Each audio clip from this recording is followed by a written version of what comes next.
What's up? Welcome back. I'm John Stark, MacTheMovieGuy.com, your favorite blind film critic, and we finished A Night of the Seven Kingdoms, Season 1. Well, this is also Season 1, Episode 6, a recap, but it's also going to reveal, finally, my score for the series, because I have not scored the previous 5 recaps, building to the final release into the Seven Kingdoms. Anyway, subscribe for awkwardness. So the Game of Thrones House of the Dragon prequel. By the way, was that House of the Dragon? See, I didn't get audio description on the preview. I think it was a House of the Dragon preview that we got before this, like letting us know what was coming up next season. I tried to follow like the thoughts that were happening in that and match the voices. I was like trying to hear like maybe is Matt Smith around? Like I was trying to like maybe that's the new house that could just be another Game of Thrones spinoff. I don't know. Um, but something's coming. So Night of the Seven Kingdoms, first of all, shout out to the AD team at International Digital Center. Just great work the whole time. Really loved the work that that y'all put together. Great stuff.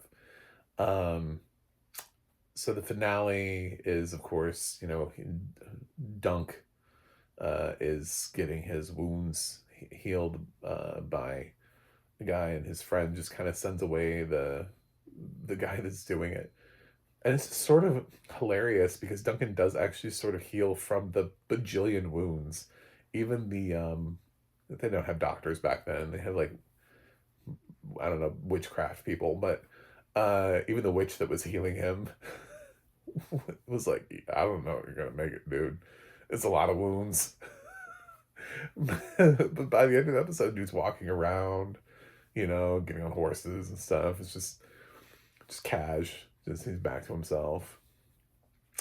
Nothing about internal damage or anything like that. So at the end of the last episode, we lost, the head Lannister that, was in charge.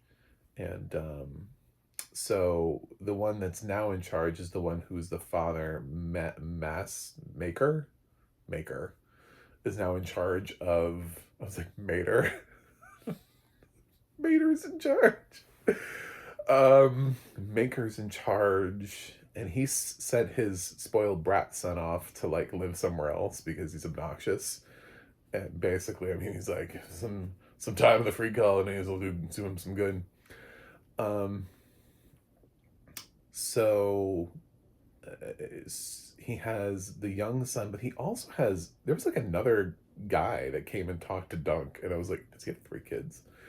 Um, and that guy came and talked to him, to try to get, because basically Mager wants Egg to squire for someone, and Egg will only squire for Duncan, and he sees Duncan as being, possibly like a good influence.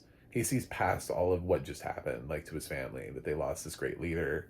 He's still trying to reckon with the fact that the gods left Duncan and took his brother. So, it's actually not as bad for Duncan as you would think. Like, nobody's trying to kill him, no kidnapped and be like, "Ooh, because of the death of the king, we're not going to honor the Battle of the Seven." Even there's even like a girl that apologizes to him and says like, "I'm sorry, I know it was my naming day, but what they did to you was terrible. Sorry." It's like, okay, I feel like we did not explore you enough as a character for me to care what your feelings were, but thank you.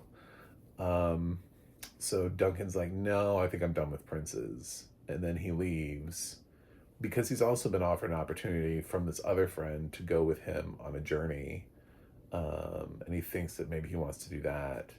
The guy that fought with him that wasn't really a knight, that got knighted at the last minute, is getting married. Um, he gives his horse to him. Thinking like, I think she's done with fighting. She'd be better in an orchard. And then he's at a bar when I don't know who this character was, the brother number 3, and or The Godfather, I have no idea. He seems really invested in the future of everything and knows a lot. So he comes in and he basically tells Duncan, he's like, listen, I heard you turn down Maker, and here's the deal. That little twit that you beat in battle, he used to be just like Egg, and then the world did that to him. So if you don't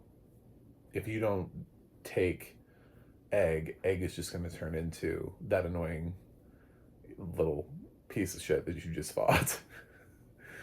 So Duncan thinks about that, and he's saying basically that they need a good night, and he remembers that the king that died said that that's what they needed. Is he said that the realm needs good nights, and so he goes back after Egg was very disappointed, and Egg almost kills his brother, Ariel.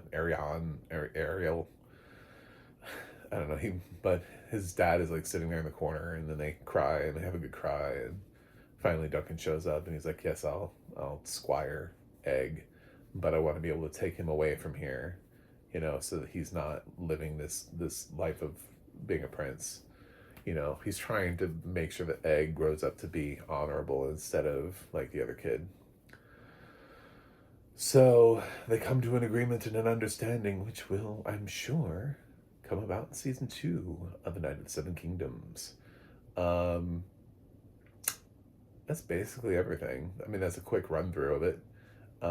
So I liked it. Finally, I like the show. For a show that started off with shitting and ended this way.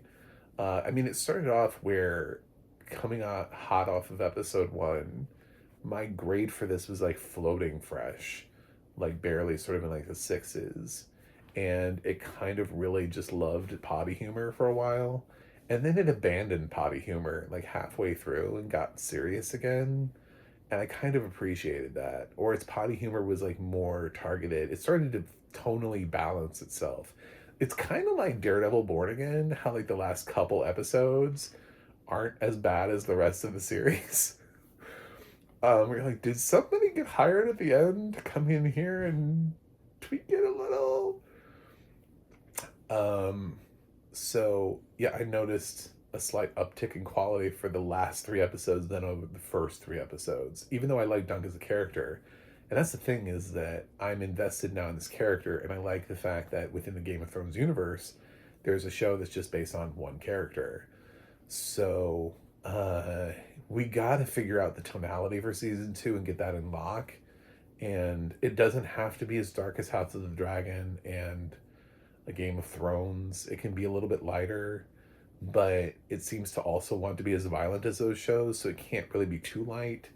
So we gotta balance, it's all about balance. I don't care if there were poems written in the 1500s. We don't bring everything from the 1500s into modern day and go, look, it still works. So tonality is a problem for me, but I actually think it came off pretty stronger and built to a finale, and it gave me a character that I liked. I was never rotten on the show. I was just lower on the fresh scale. Like it was floating dangerously where it could have gone downhill if it took like a Starfleet Academy approach to life. So I'm going to give A Night of the Seven Kingdoms, with his excellent audio description, the great not Chris O'Dowd, whose name I will remember at some point, but he sounds so much like Chris O'Dowd to me as a blind person, where I imagine Chris O'Dowd no matter what, because I know what Chris O'Dowd looks like. So it's visually, whether or not I ever know what this actor's name is like, I'm going to picture Chris O'Dowd. So, yeah, I'm all the way up to, it's maybe not as high of a score as you would think, but considering I kind of was floating on the bottom for a while, I think like a 7.6 out of 10 is actually a pretty good final score, and that's where I'm at for season 1. I would gladly watch season 2. Am I like super stoked for season 2? No. But am I optimistic? Sure. I'm more optimistic about season 2 because we ended in an upward trajectory. Other shows start off good and they get worse. And this one actually started off worse and got better. So, it's a good sign for the future of the show that they're building on something instead of tearing it down. Thanks for watching. Hope you enjoyed my recaps, and I'll see you guys on the other side.